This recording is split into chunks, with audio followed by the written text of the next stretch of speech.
esto ya es signo en las cuales ya la sordera es mayor. Y este es el famoso audiograma.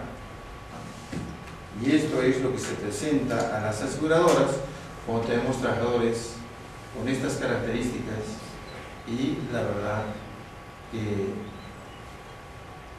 no es lo mismo tener este grado de lesión que este grado de lesión. O incluso yo he visto audiogramas que toda esta curva aquí está acá abajo y acá abajo. Tengo un trabajador ya que hay que gritarle, escuche, pero hay que gritarle. Le echo su audiograma y el todito está acá abajo. Ya una lesión con el máximo puntaje menoscabo de audiograma y de lesión auditiva, ¿no? Entonces ese es el famoso audiograma, que ya ustedes podrían estar en condiciones de ver un audiograma y más o menos tener una referencia de ese daño auditivo. Y los que son egresados de ingeniería y van a trabajar en empresas, tranquilamente tienen que relacionarse con los médicos y están en condiciones de con los médicos ver los audiogramas para que ustedes en base a ello tienen que programar sus programas de conservación auditiva dentro de la empresa. Y todos estos trabajadores que presentan esto ya van a un programa de conservación auditiva. Y hay un seguimiento que se hace pues año a año, todos los años se hace un audiograma y se va comparando. Y si vamos viendo que va aumentando cada año, ¿qué hacemos con ese trabajador? Responsabilidad de ustedes. Algo hay que hacer. O le damos mayor protección, o lo exponemos menos a las horas de trabajo, o simplemente lo ubicamos en el trabajo. Y por supuesto la educación, que es fundamental, ¿cierto? Para que ellos sepan cómo está su audición y sepan ellos cuidar sus oídos. Porque muchos de los trabajadores, por desconocimiento, se meten a trabajar ahí, como el ruido alto no molesta, no duele, trabajan, y no saben que van a ir quedándose solos. Muy bien, ahora sí, vamos a los audiogramas. Por ejemplo, veamos lo que acabamos de revisar. El oído derecho, en un audiograma el oído derecho es de rojo y con círculos. Y el oído izquierdo es en azul y con aspas.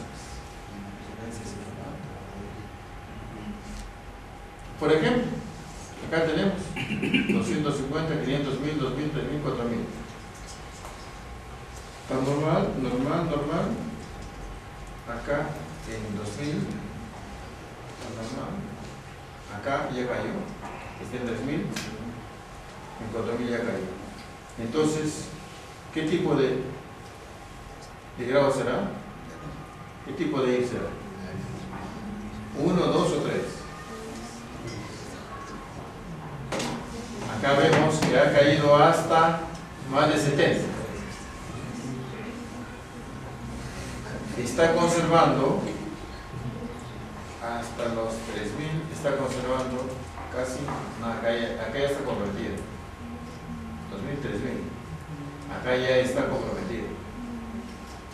Entonces, el 1 y 2 es cuando todo está normal. Este debe estar acá, no. Unidad normal. Cuando ya comprometen a una o más de las conversacionales, ya es IR3. IR3 o hipoacusia inducido por ruido LED, ¿no? Son varias formas de poder determinar esto. Y el oído izquierdo, igual, casi similar, ¿no? Como hemos visto, es bilateral y prácticamente aquí en 2000 es prácticamente similar, igualito. Entonces es una hipoacusia neurosensorial bilateral o hipoacusia inducida por ruido bilateral. Esto es ya por la edad, empieza normal y tiene esta caída así. No tiene esta subida, esta característica es del trauma acústico, por ejemplo, que sube en 8000, sube, pero acá no, baja. Y esta es una hipoacusia inducida por ruido cuando el tímpano de repente está perforado, hay un tapón, hay una lesión en el conducto auditivo externo, una otitis, entonces se ve que desde aquí está tomado y viene al revés, y acá mejora. son características que, de los diferentes audiogramas en función de los diferentes problemas. Y puede haber, como decía, una combinación de ellos. Puede ser que esté aquí y de repente, si hay una caída acá, esta caída acá, en altas frecuencias, es por el ruido. Puede tener una otitis, pero también un trauma acústico. Y así sucesivamente. Y para evitar ello, una de las medidas, como decíamos, es a través de protectores auditivos. ¿Hay algún tratamiento? Realmente no hay un tratamiento. Se habla de prótesis auditiva cuando hay una lesión congénita o otro problema, en fin, implantes nucleares. Ya los otorrinos son los que entran a tallar de acuerdo al tipo de lesión y la ubicación del diagnóstico. Pero hablando ya de la salud ocupacional, entonces nosotros tenemos que hablar de un programa integral para la conservación de la audición. Son los PCA, Programa de Conservación Auditiva, que eso toda empresa que tiene ruido más de 80 decibeles debe tener un programa de conservación auditiva. Y si ustedes en ese ejercicio que han hecho no han encontrado, o han encontrado que tiene ruido pero que no tiene un programa, pues justamente les tienen que proponer que simplemente un programa de conservación auditiva.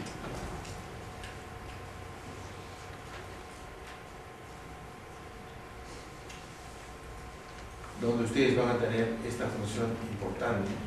El médico hará su diagnóstico, su tratamiento, pero junto al médico ustedes tienen que también hacer el asesoramiento y llevar adelante el programa de conservación auditiva. Tiene diferentes nombres, ¿no? Programa de control de ruido, programa contra el ruido, programa contra la sordera, programa de conservación auditiva, que es el término más correcto. Y como decíamos, pues por desconocimiento los trabajadores hacen este problema. Entonces, como hemos visto, que la parte clave en salud ocupacional es la prevención, y la parte más importante dentro de la prevención es la educación. Acá en esta enfermedad también la educación es fundamental. Y donde el examen preocupacional, como hemos visto, pues tiene una importancia fundamental, porque ahora para entrar al trabajo pasa su examen médico y su audiograma para ver cómo está su estado auditivo. Es un documento fundamental, porque ustedes presentan un audiograma normal y de acá a 5 años que le hacen su audiometría resulta que tiene un trauma acústico, podrán decir con toda firmeza que ese daño se lo adquirieron en la empresa, porque puede haber que una empresa, digamos, registra trabajadores con daño auditivo después de algunos años y empiezan los trabajadores a reclamar. Y la empresa dice, tú ingresaste así a la empresa con ese daño. Demuéstrame que tú ingresaste sano. ¿Cómo a esas alturas el trabajador va a demostrar que es sano? Por eso, todo trabajador que ingresa a trabajar y le hace un examen médico pre-ingreso, ese examen, que a veces no se le da importancia, es su derecho a reclamar. Tienen que reclamar su examen médico, tanto preocupacional como el anual. Tiene una importancia médico-legal importante, como lo hemos realizado. Los exámenes periódicos son importantes. Y la otra parte, los protectores auditivos, que también es todo un tema, ¿no? En la práctica tienen que ser de buena calidad, tienen que estar de acceso libre, directo y fácil a los trabajadores, ¿no? Para ser renovados adecuadamente, para ser cambiados. Entonces, ¿cuáles son las medidas de prevención? Ustedes verán que estamos hablando del daño más importante del trabajador peruano. Y para ello tenemos pues varias medidas de prevención. Uno de ellos, que dentro de ese programa de control de ruido tenemos controles técnicos, y dentro de ellos tenemos procedimientos activos, pasivos y protección del personal. Tenemos también controles administrativos, como limitar el tiempo de exposición, rotación del personal, retirar el personal susceptible, en fin. Y por ejemplo, de los procedimientos activos, buscan ellos eliminar o reducir la generación de ruido en su punto de origen. Y cuando uno estudia un ruido, tiene que determinar cuáles son las fuentes de ruido y cuánto de ruido está contaminando el medio ambiente. Entonces tenemos que tener una acción frente a esas maquinarias. Si son muy viejas, de repente pues hay que cambiarlas, o si no, poner algunas zapatas de que amortiguen el ruido, en fin. Ya los ingenieros son especialistas en eso, ¿no? Tienen que modificar o sustituir los equipos ruidosos. Puede también llegarse a modificación de los procesos productivos o simplemente reduciendo las fuerzas generadoras de ruido, cambiar de maquinarias, en fin, ¿no? Y hay también procedimientos pasivos como tratamientos o acondicionamientos acústicos en los locales para reducir el medio de propagación. Y hay lugares en los cuales por el proceso productivo no se puede cambiar ni las maquinarias, no se puede hacer nada, son máquinas que cuestan mucho y que están ahí así instaladas. Una de las formas es proteger las paredes con tecnopor para que capten y amortiguen o absorban las ondas sonoras y permitan pues disminuir el daño al trabajador. Es decir, dentro de la ingeniería hay diferentes tipos de acondicionamientos de las superficies interiores, instalación de cabinas. Tuve la oportunidad, por ejemplo, de ver en EGASA, donde hay las generadoras de la energía, pasa una sequía a mitad del cerro y tiene una caída de agua, un chorro de agua importante, y cae a una generadora, y eso pues produce un ruido tremendo. Y está en todo ese ambiente, y ahí está la maquinaria, y ahí está la máquina de controles de cuánto está produciendo de ruido, ¿no? o de energía eléctrica, y el trabajador está operando y mirando. Entonces, ¿qué han hecho para reducir el problema del ruido? Como no pueden cambiar la fuente generadora de ruido, han hecho unas cabinas aisladas. Han hecho una cabina acá en un lado, sumamente hermética, y ahí entra el trabajador a descansar y de ahí a mirar, a operar, todo eso, ¿no? O sea, hay diferentes formas de poder ir amortiguando el ruido en función pues, de las características del proceso productivo. Y la protección personal, en la cual pues, se debe evitar al trabajador, ¿no? Con toda la disponibilidad de los diferentes tipos y modos y tamaños de los protectores auditivos. Tienen que ser cómodos, adecuados a cada trabajador, y no que compren las mismas medidas de tapones para todos, donde a uno les queda bien, a otros les baila el esto y a otros no les entra y tienen que entrar al ajuste, ¿no? Entonces eso se ve frecuentemente en las empresas. Compran nomás de una medida para todos, no. Tienen que ser de varias medidas y cada uno tiene que ir ajustando a la capacidad anatómica pues, de cada oído. Tenemos en modelos, hay modelos y modelos de diferente forma y costo. Entonces, ¿qué hacemos con las frecuencias de controles audiométricos? Y eso también es parte de lo que va a la medida de seguimiento y de control del daño auditivo. A todos se les va a hacer un audiograma cada año, cada 2 años, cada 6 meses. Eso también ya hay cierta estándar en todo ello. Ya sabemos entonces que el reconocimiento inicial es antes de la exposición cuando entra a trabajar. El primer control siempre es anual y en función de ello también viene a ver el nivel a la cual está expuesto el trabajador, ¿no? Por ejemplo, si es un ambiente en el cual tenemos más de 100 decibeles, que es bastante alto, tenemos un reconocimiento inicial, al mes un segundo reconocimiento y cada 6 meses, ¿no? Sí. Y así tenemos diferentes tipos de frecuencias de los controles audiométricos con diferentes características. Y estas son las horas de trabajo estandarizadas también que se deben tener en función del nivel de ruido que se tiene. Por ejemplo, si tenemos unos, niveles de 80 decibeles, uno podría estar expuesto 32 horas a ese ruido. Si tiene 85 decibeles, podemos estar 16 horas. Si tenemos 90 decibeles, máximo 8 horas, ¿no? Y miren ustedes, con 100 decibeles de intensidad solamente podemos estar expuestos 2 horas. Con 110 decibeles solamente media hora. Y así.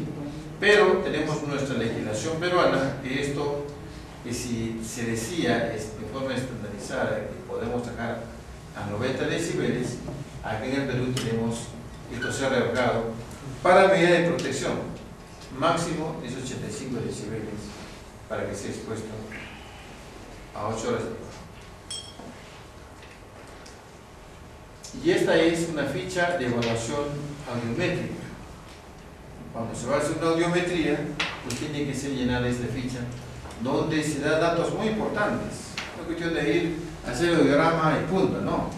Es fundamental, por ejemplo, el área de trabajo, la actividad que realiza, la fecha de ingreso, la fecha en que le hace el examen, las frecuencias del examen del audiograma anterior, del año anterior, ¿no? Es importante ver algunos antecedentes, si tiene un problema de otitis o un problema de otoxicidad, si ha recibido medicamentos que afectan al oído, si tenemos exposiciones o solamente en el trabajo o de repente no laborales.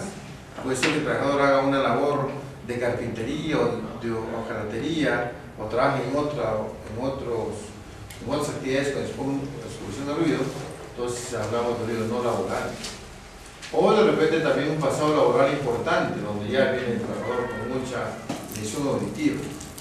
Igual tenemos que en esta ficha tiene que estar registrado si usamos los diferentes tipos de protección auditiva, si son tapones, si son orejeras, o si son algodones u otro tipo de protección auditiva, el tiempo de uso, y si tiene alguna sintomatología, puede ser estos ruidos que tiene, si hay cierta disminución de la audición, si hay mareos, si hay dolor incluso, u otro síntoma que pueda ser característico de este trabajador, ¿no? Y tenemos ahí el audiograma. Esta es la ficha también estandarizada, la ficha biométrica, que también puede ser de manejo de un personal relativamente entrenado, no necesariamente el otorrino, no necesariamente el médico penal, ingenieros pueden manejar y tener acceso a tener datos importantes de determinado trabajador. Lo ideal es que lo trabajen pues con el médico de la empresa, ¿no? Muy bien, ¿alguna pregunta sobre este problema? Interesante, ¿no? Entonces ya saben cómo hacer una auditoría. Doctor, una pregunta. Una vez vi un caso de un trabajador que empezó a sentir así sonido permanente con una campanita. No sé, no decía que era un sonido. No se le quitaba. ¿Eso es enfermedad profesional o es alguna patología? Hemos visto que es un síntoma de un problema de daño auditivo. Entonces acá, bueno, aplicamos la ficha ocupacional. Está trabajando en una zona de ruido. ¿Cuánto tiempo? ¿Su ruido laboral? ¿Está laboral? ¿Cómo está su audiograma anterior? ¿Tiene alguna lesión auditiva? Su pasado laboral. Aquí está el audiograma. Y con eso ya podemos tener una idea. Ahora, si hay alguna duda al respecto, para eso tenemos ya un especialista para que haga un examen auditivo. Hemos visto que hay diferentes tipos de pruebas.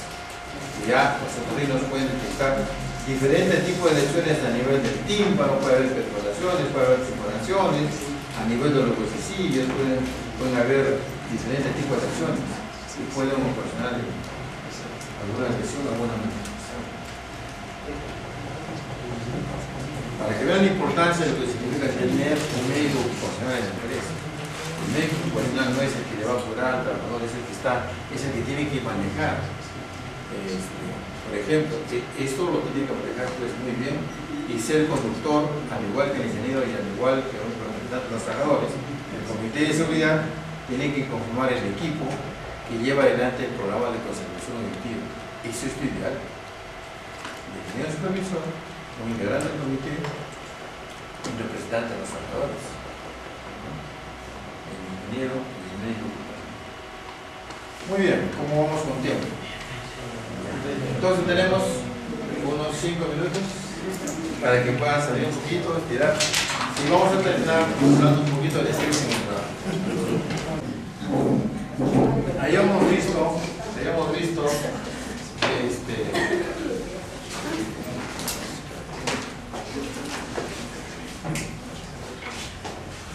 las características de este mapa de riesgo ocupacional, donde están pues todos los factores de riesgo, que es justamente, como se dice, la madre cordero de lo que es seguridad y salud del trabajo. En la medida que manejemos bien los riesgos ocupacionales, es decir, que manejemos adecuadamente el IPRC, estamos en condiciones de actuar positivamente en bien de los trabajadores y de ese centro laboral. Simplemente para repasar, tenemos los riesgos de tipo físico, el ruido, vibraciones, iluminación, temperatura, radiación.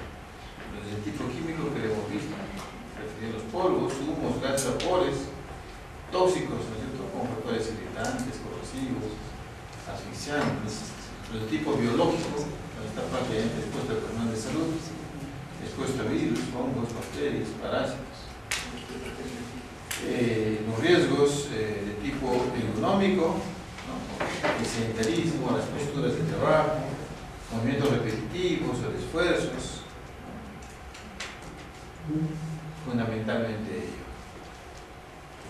Y por otro lado tenemos a los riesgos psicosociales o psicolaborales, y de esto nos vamos a ocupar ahora. Al margen de eso tenemos riesgos mecánicos y riesgos educativos.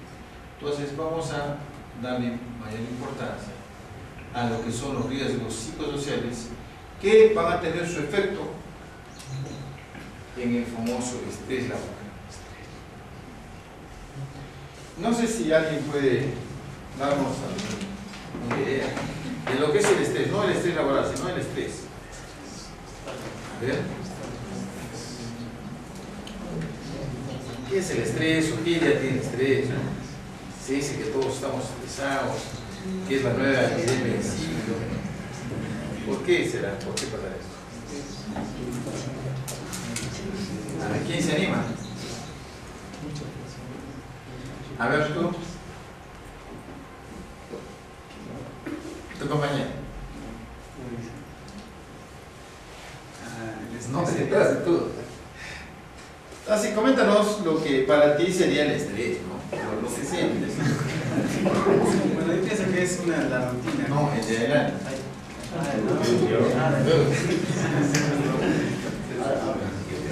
Ahora es el momento de hablar. Y frente a esa idea vamos a ir incrementando un poquito para que nos actualicemos bien pues el estrés, ¿no? Hay algunas distorsiones de comprender el estrés. A ver, ¿qué es para ti el estrés? ¿El estrés humano o el estrés laboral? El estrés humano. Cuando uno, por ejemplo, está sometido a mucha carga, mucha presión, preocupación. La preocupación. Toda persona preocupada es sinónimo de estrés, de estresado.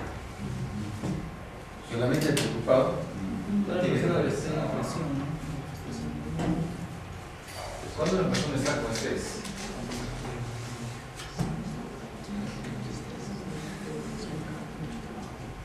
Él dice cuando están preocupados. ¿Estás de acuerdo con eso? ¿Algo más?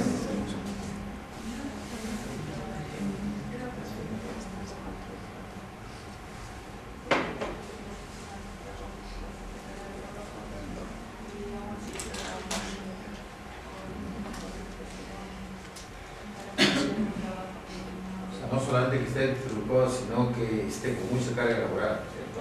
Pero eso sí lo obliga, ¿no? Pero bueno, dice tú, la mucha carga laboral lo lleva preocupado. Entonces vemos que se van agregando cosas, ¿no? Creo que todos tenemos más o menos una idea, pues, ¿no?, de lo que es el estrés. Una persona tensa, preocupada, ansiosa, ¿no? Pero el estrés es mucho más. Y el estrés laboral, la verdad, es mucho más. Entonces vamos a ir conociendo un poquito de cuál es la justificación de por qué deberíamos hablar del estrés en el trabajo. Porque no necesariamente estando en el trabajo una persona pues estresada, el estrés está con como dices tú, frente a las presiones del medio ambiente, uno reacciona y si tiene la capacidad de reaccionar adecuadamente, no hay problema, pero cuando la presión va aumentando y uno ya va perdiendo la capacidad de respuesta y se siente afligido, preocupado, tenso, entonces empieza a ser estrés, ¿no?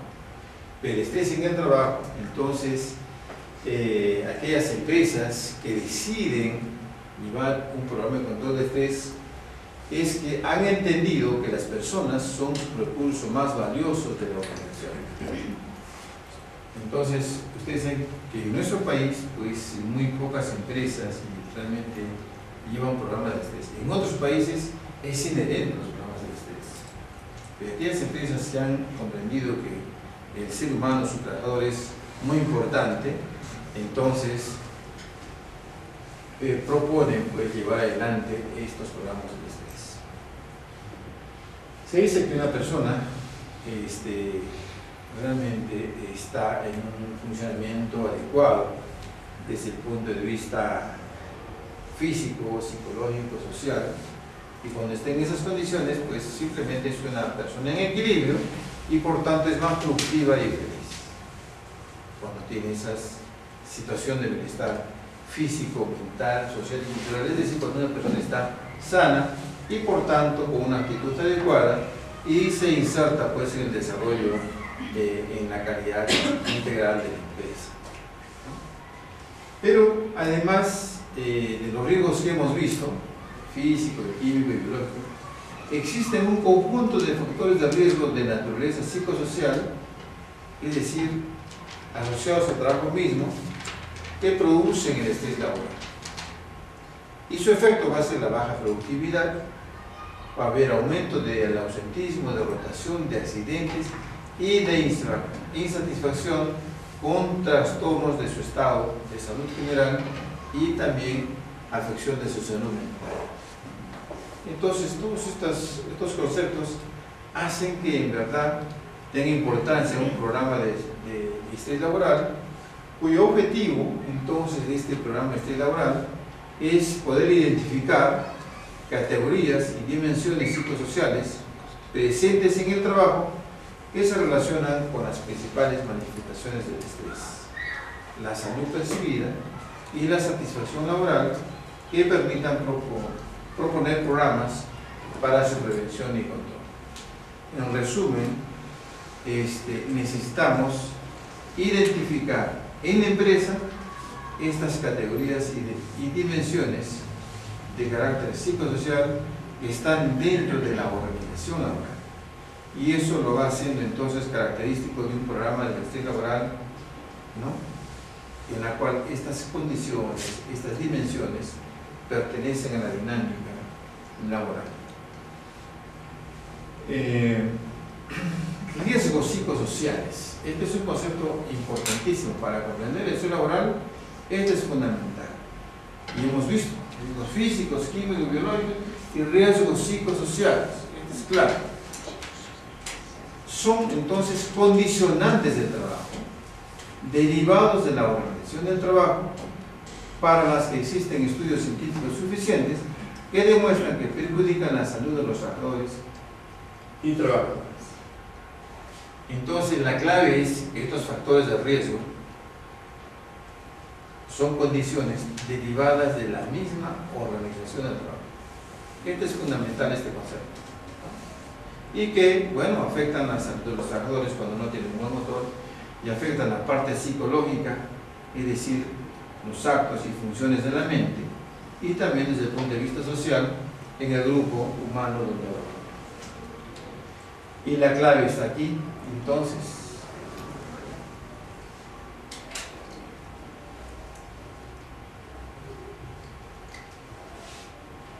No sé si podemos resolver.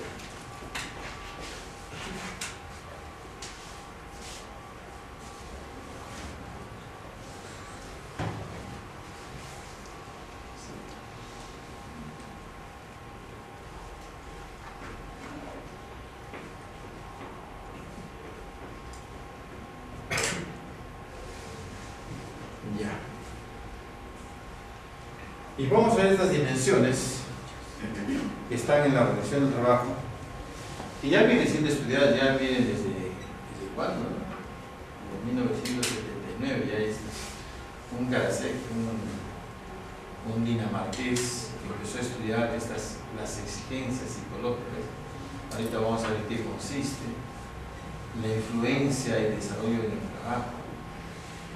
Después estudió el apoyo social, la calidad de liderazgo, las compensaciones en el trabajo, la doble presencia ya en el 92. ¿Ustedes saben qué es la doble presencia? La doble presencia se refiere fundamentalmente a la madre o a la mujer trabajadora, a la madre trabajadora. Ahora que vemos cómo es que la mujer está pues, teniendo toda una presencia importante en la vida social, económica, política y laboral, ¿no? Se desarrolla tan igual que el hombre en los estudios, en todas las actividades prácticamente de la vida humana. Estamos ahí, hombres y mujeres, ¿no? en ese mismo esfuerzo por ese desarrollo. Pero una mujer que trabaja no es igual a un hombre que trabaja. Un hombre que trabaja, pues hace su trabajo normal, sus 8 horas, termina su trabajo, marca su tarjeta de salida, ¿y qué hace este trabajador? Se sale y puede salir con sus amigos a reunirse, y de repente pues una chelita por ahí, una conversación, ¿no? Ahí se va a caminar. ¿Qué hace una mujer que trabaja? ¿Hará lo mismo? Una mujer que trabaja sale y vuela a su hogar, sí, no, automático, ¿cierto? Entonces hay una diferencia. Y no solamente cuando sale, lo importante es cuando está en el trabajo. Cuando está en el trabajo, un hombre que trabaja pues está al 100% metido en el desarrollo de sus actividades. Una mujer que trabaja también hace lo mismo, pero además está pensando en sus hijos. Y no solamente tenemos, como ustedes saben, este sexto sentido, ¿no? La madre siente que algo está pasando con los hijos, pero también con el marido, ¿no? Está pensando en el marido, ¿dónde estará? ¿Estará trabajando? ¿A qué hora saldrá? Y a sus hijos igual, ¿cómo estará? Tiene incluso esas sensaciones muy definidas que si algo le pasa a su hijo, ella lo siente. Y eso significa la doble presencia, por la cual se debe tener mayor consideración a una mujer que trabaja, tiene mayor desgaste. Es un factor de riesgo en el trabajo. También basta que sea mujer que trabaja, tiene lo que ya está estudiado, la doble presencia. Y demanda de ella mayor esfuerzo porque es tan igual de eficiente o mayor eficiente en el trabajo que el varón. Sin embargo, tiene esta responsabilidad en el hogar, ¿no? Con la economía, con la salud, con las tareas, con la alimentación, con la higiene. Es decir, no olvídate, pues una mujer trabaja y trabaja de verdad, ¿no? Eso está estudiado y en 1999 ya está establecido con este factor de riesgo psicosocial llamado la doble presencia. Y estas dimensiones psicosociales en el trabajo son las siguientes. Miren, está ya bien estudiado. Y tenemos un grupo llamado de exigencias psicológicas y dentro de ellas están las exigencias cuantitativas, cognitivas, emocionales y sensoriales. Otro grupo están dentro de lo que se llama el trabajo activo y desarrollo de habilidades. Por ejemplo, la influencia en el trabajo, las posibilidades de desarrollo, el control sobre el tipo de trabajo, el sentido de trabajo, integración en la empresa. Otro grupo muy importante, el apoyo social en la empresa y calidad de liderazgo, ¿no? Todos dentro de la organización del trabajo. Esta dimensión de la previsibilidad, la claridad del rol, el conflicto del rol, calidad de liderazgo, el refuerzo del apoyo social, posibilidad de desarrollo social, sentimiento de grupo, en cuanto a las compensaciones igual, inseguridad en el trabajo, la estimulación en el trabajo, ¿no? Entonces, esto ya está perfectamente bien estudiado y estandarizado y susceptible de ser estudiado, ¿no? Ahorita vamos a ver un poquito más de esto. Entonces, son las dimensiones que se habla de dimensiones psicosociales, es decir, estos son los factores de riesgo psicosociales. Hablando de control.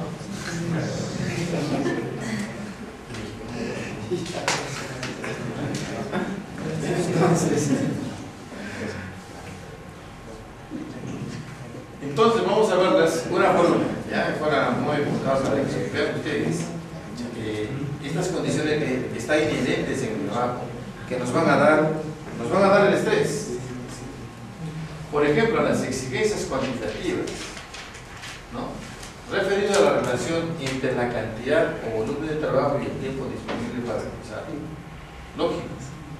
Una secretaria que tiene normalmente un ritmo de trabajo, pero viene un gerente que le dice, ¿sabe qué?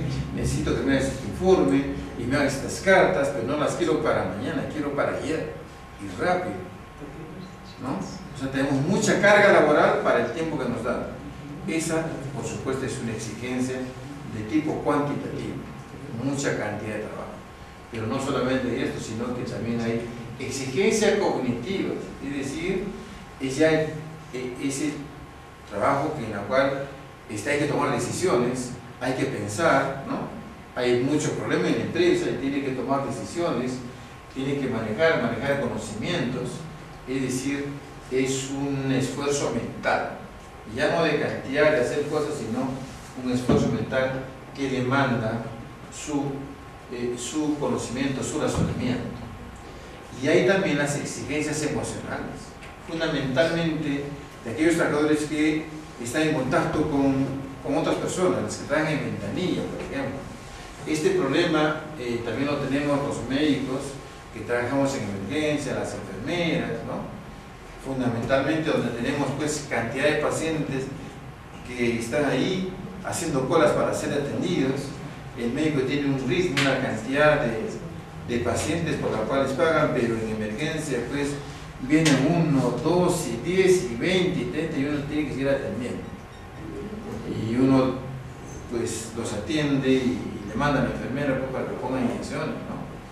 Entonces, de un consultorio y de otro consultorio, y la pobre enfermera está ahí, pone inyecciones, villas, curaciones, es decir, efectivamente, ¿y cuál es el problema? Que la gente requiere y demanda la atención, y grita y protesta, ¿no? Y dice que tú trabajas por mí, yo te pago, y tú comes por mí, que eres un flojo, que tanto que ganas, y se le sale la voz. Y esa es una carga emocional que afecta al trabajador. Todo trabajador que está frente a otros trabajadores, fundamentalmente en ventanillas, tienen este problema de exigencias emocionales. Y por supuesto afectan la psiquis, el estado emocional del trabajador. Miren ustedes cómo se va dando este tipo de exigencias sensoriales. Cuando hacemos uso de nuestros sentidos, el trabajar en una computadora, ¿no? Es una exigencia sensorial mayor.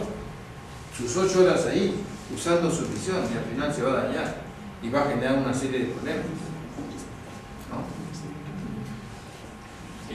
O aquel que trabaja con olores, ¿no? En laboratorios químicos o diferentes áreas, o en los mataderos, ¿no? Donde ahí están matando a los animales, ya hay diferentes tipos de olores y ahí ya se acostumbran. Es decir, exigencias sensoriales, ¿no? De nuestros sentidos. O simplemente trabajar en el mismo ruido, con un ruido alto.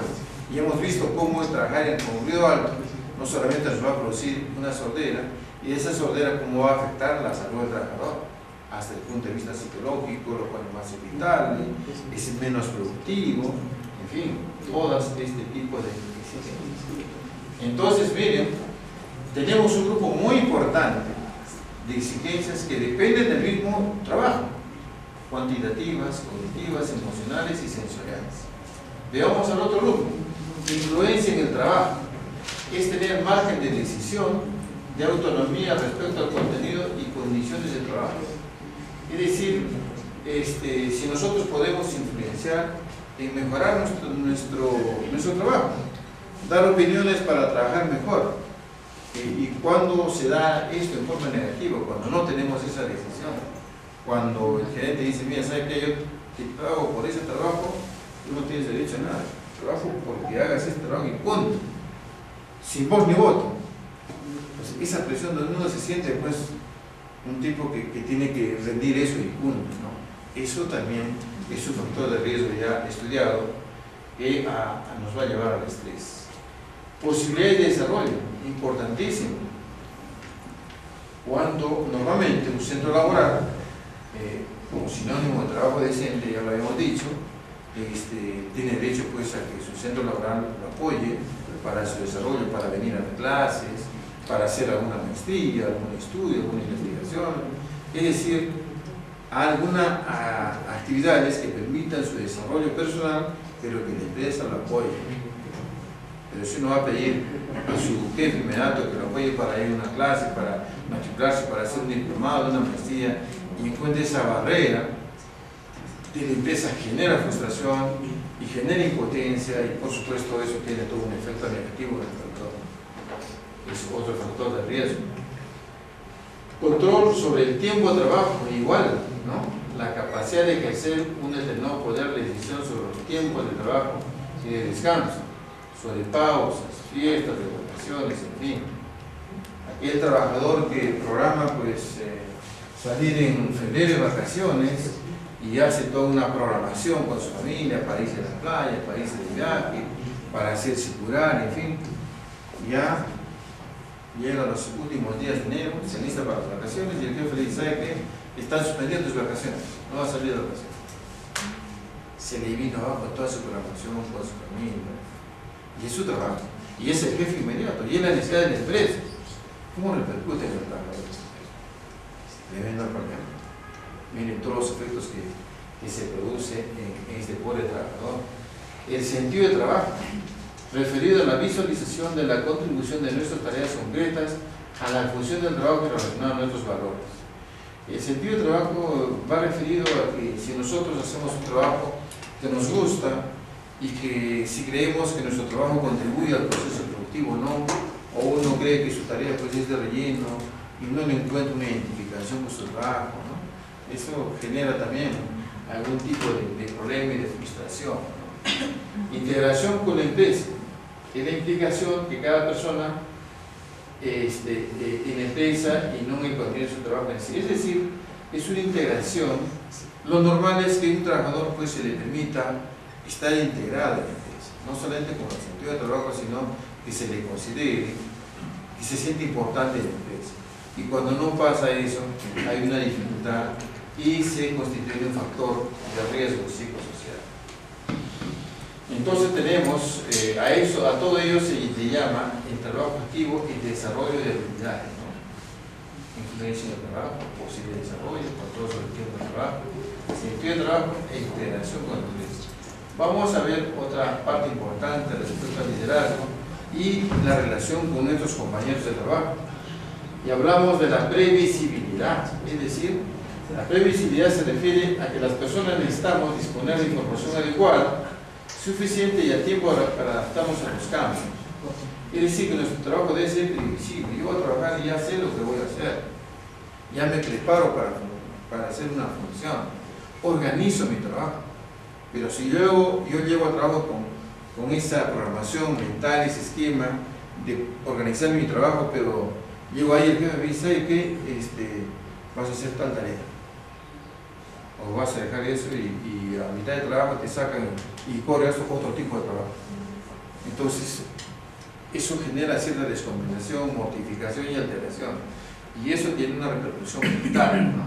Todo eso, como les digo, está estudiado de tal manera de que esto de la previsibilidad también es muy importante.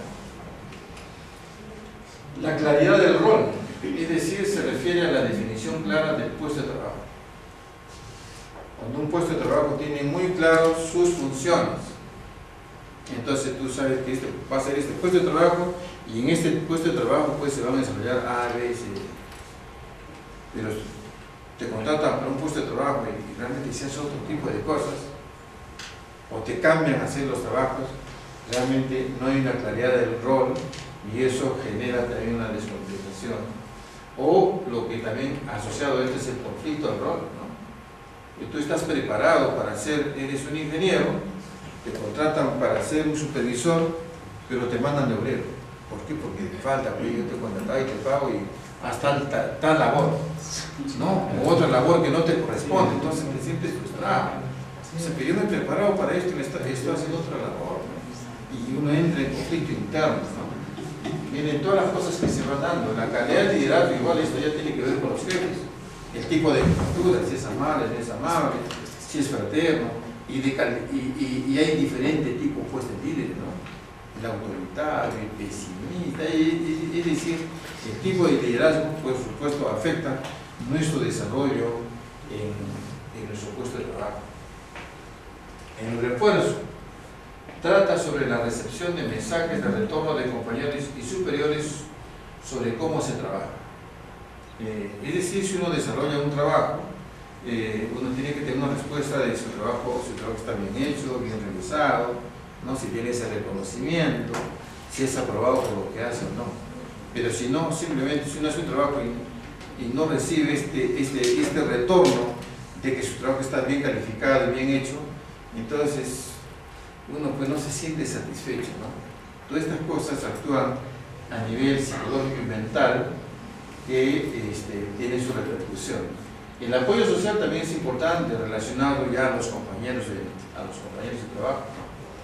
El apoyo que necesitan en el momento adecuado de los compañeros o de los superiores, cualquier necesidad, que yo tenga que salir de repente por una urgencia a mi casa o al colegio que me llamaron, y si eso no es comprendido por mi jefe o no hay quien me reemplace, imagínense, ¿no? Tengo ese tipo de tristeza, de frustración, de dificultad, y genera por supuesto una reacción. Lo que hablamos un poco también ya hay posibilidades de desarrollo social, ese trabajo con posibilidades de contacto y relaciones humanas con los compañeros de trabajo, y más aún cuando hay exigencias y poco control. Entonces, esto está referido justamente al compañerismo, ¿no? Cuando se trabaja en grupo, cuando hay esa confraternidad, o simplemente cuando se le aísla, no se le habla, no se le hace el bullying en el trabajo, eso por supuesto que genera también problemas en el trabajo. O igual el sentimiento de grupo, cuando no estamos identificados como grupo de trabajo y reconocidos. Entonces vean ustedes cómo este tipo de factores de riesgo psicosocial también son considerados que en suma, en mayor o menor grado, todo esto está presente en el trabajo. Cuando uno destaca en forma negativa, entonces se va convirtiendo en factores de riesgo que al final nos van a llevar al estrés. De igual manera las compensaciones, la inseguridad en el trabajo, cambios de jornada laboral, horarios de trabajo, salarios, forma de pago, es decir, cuando uno no tiene esa seguridad pues, en el trabajo, o que no se siente bien pagado, ¿no? Va teniendo este tipo de reacciones negativas frente a su mismo centro laboral, o lo que decíamos la estima, ¿no? El hecho de tener algún reconocimiento, cuando uno hace una buena labor, o cumple una meta, en fin, y si no tiene este reconocimiento, genera un problema catalogado en esta área de compensaciones. Entonces, y tenemos otro enfoque también ya de efecto de cuando esos factores de riesgo no tienen un orden adecuado o empiezan a aparecer uno y otro y se van sumando, entonces vamos a tener ahora los síntomas del estrés, ¿no? ¿Y cuáles son los síntomas del estrés? Los síntomas conductuales. Esta es una persona estresada.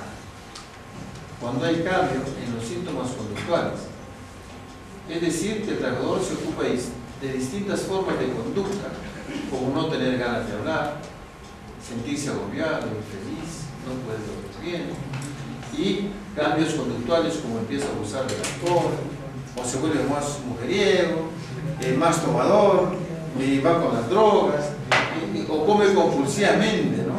Gente que le da por comer y comer. Es decir, cambios de conducta. Y esta es una persona estresada.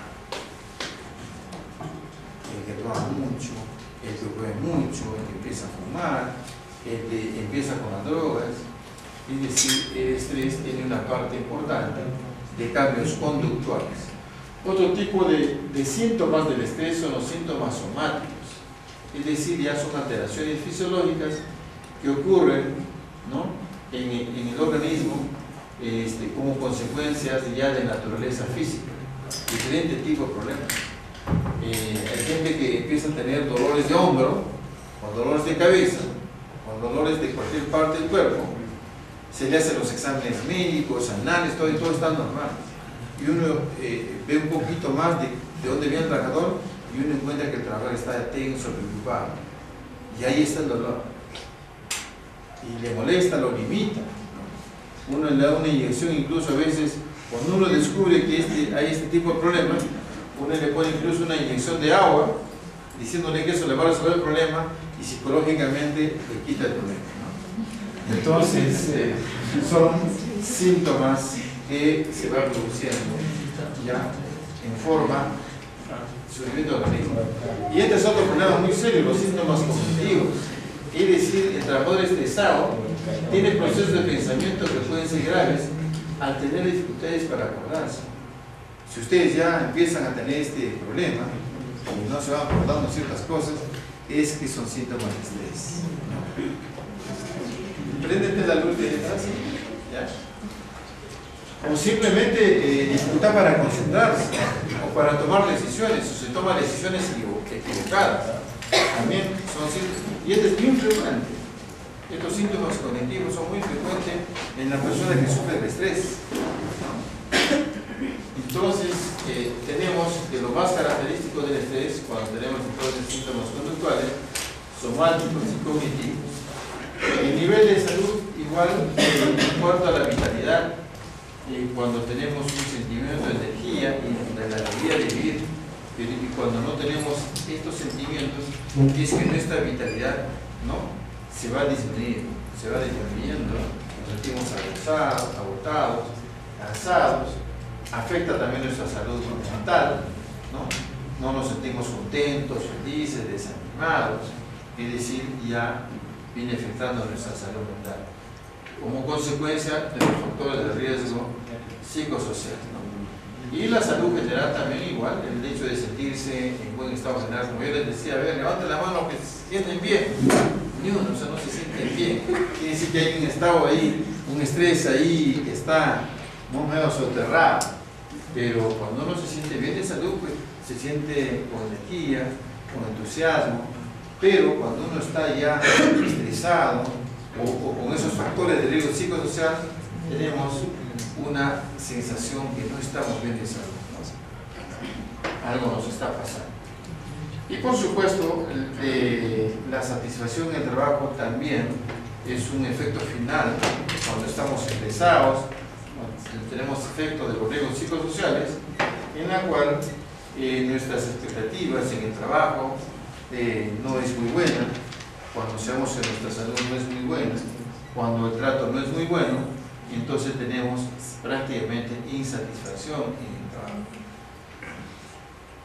Esto lo que ya hablamos un poco referido a la adolescencia. Entonces tenemos acá esto que es algo característico.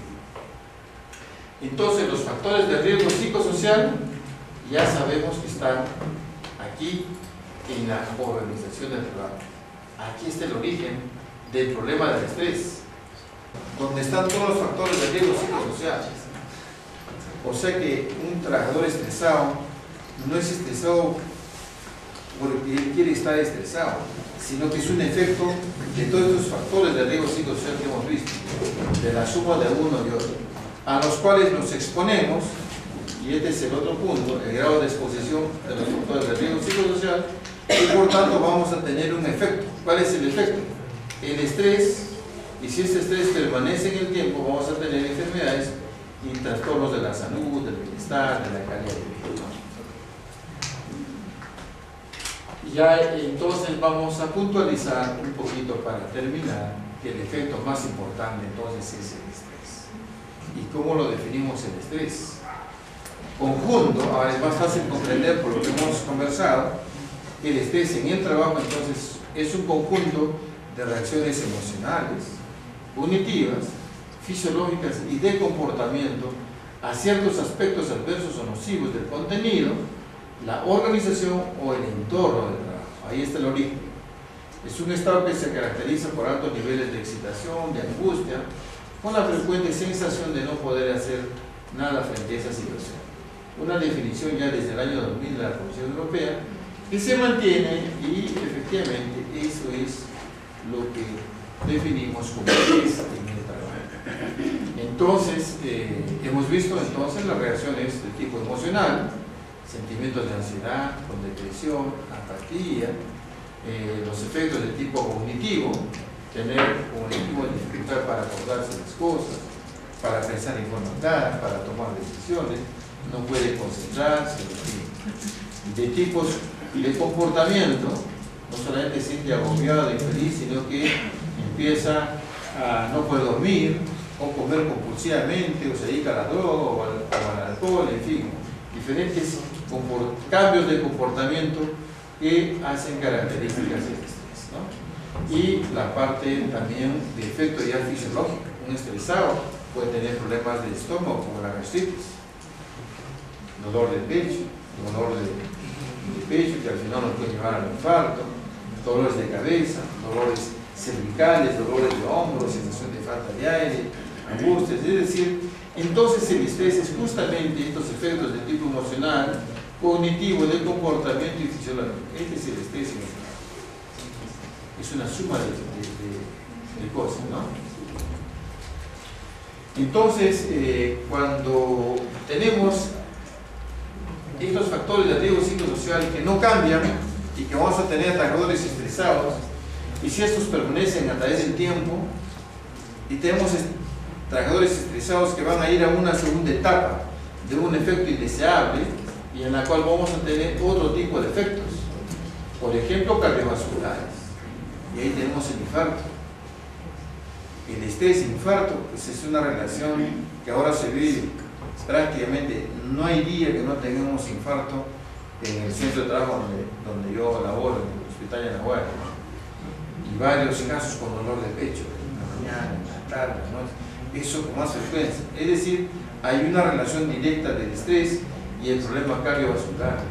Hay un problema también de tipo de reacción, de hipersensibilidad. Un trabajador estresado tiene tendencia a tener problemas de hiperreactividad bronquial, por ejemplo con el asma, ¿no? El asma se precipita, se agrega, se descompensa con mayor facilidad.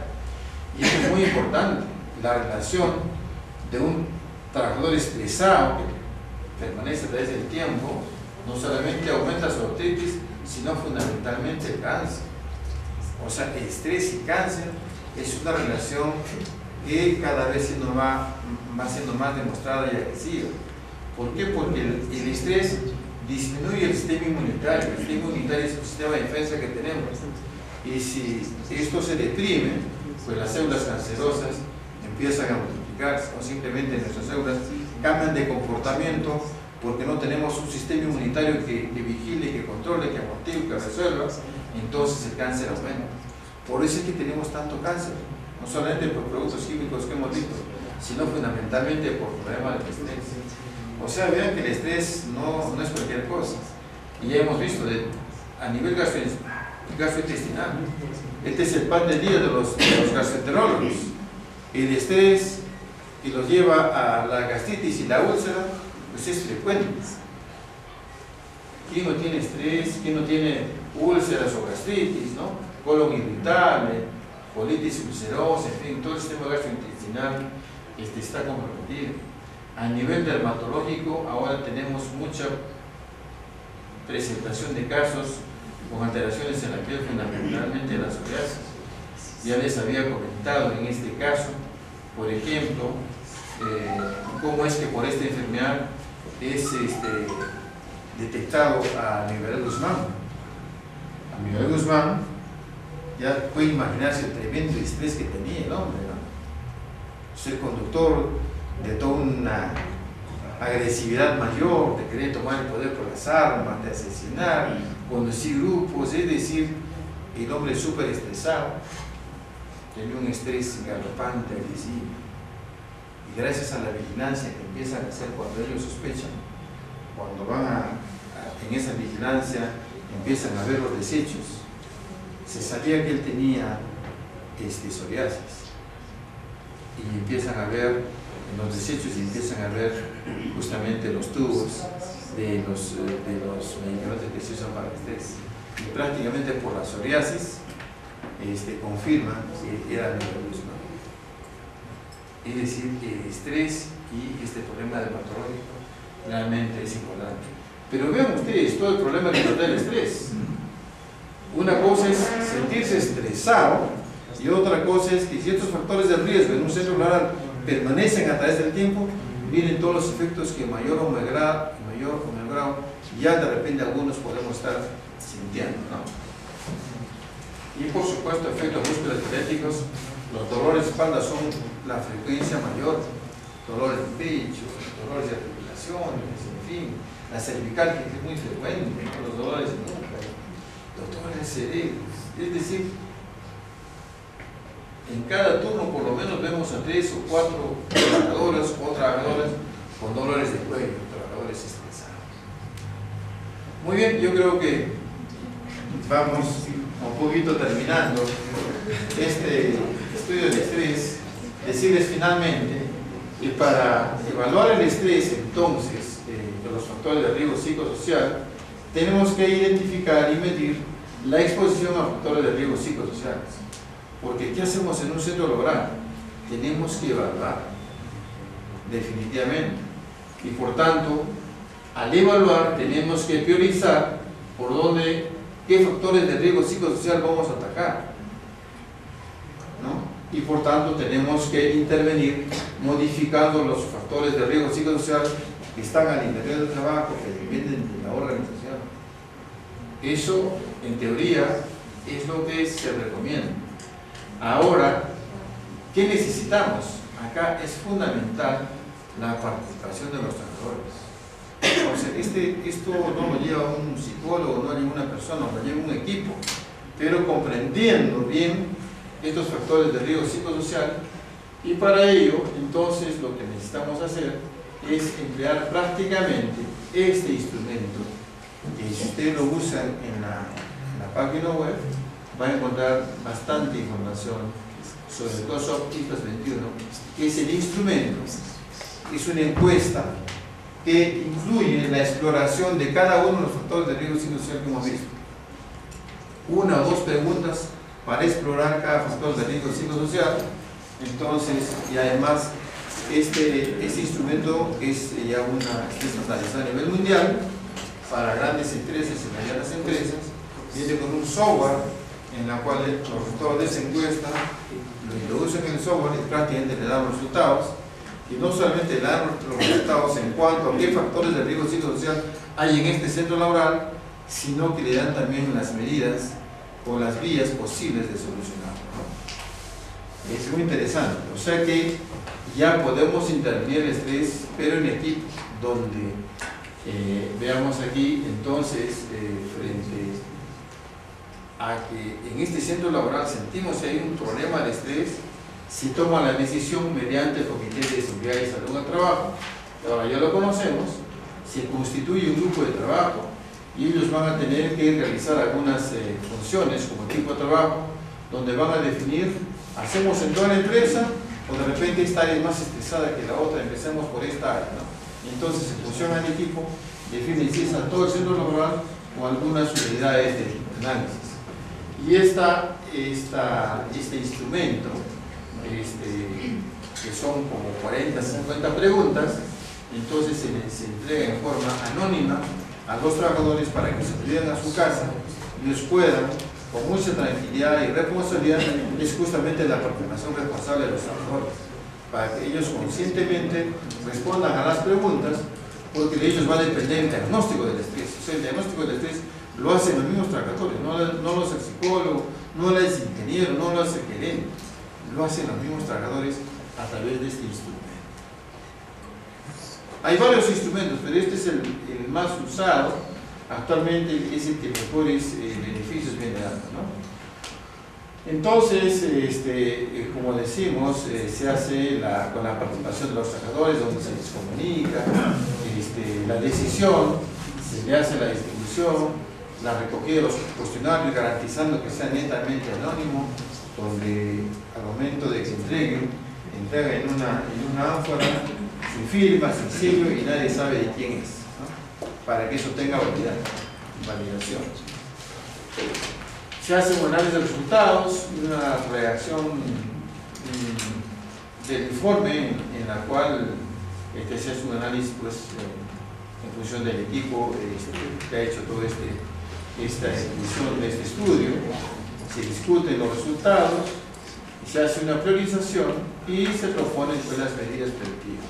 Indudablemente que esto tiene que llevarlo a la alta dirección, porque estamos viendo que esto depende de la empresa, no depende de tal o cual jefe, depende de la organización. Y entonces ustedes verán que la clave es que esto sepa la alta gerencia y esto se va a llevar a cabo y que las medidas correctivas van a depender del gerente, ¿no? Muy bien, entonces creo que con esto hemos cumplido de que ustedes puedan conocer un poquito más del estrés y de la hipoxia también, que es el objetivo. Así que no sé si hay alguna pregunta. Si todo está bien, ha sido un gusto compartir este curso con ustedes. Un pequeño curso con algunas clases. De todas maneras, si quisieran alguna ampliación, algún servicio, algún conocimiento mayor, a través de su coordinador, podrían contactarme si tienen alguna estudio de investigación, intervenir en alguna empresa, aplicar una encuesta. De todo lo que hemos hecho, estamos para poder apoyar. Muy bien, han sido muy amables. Hemos terminado.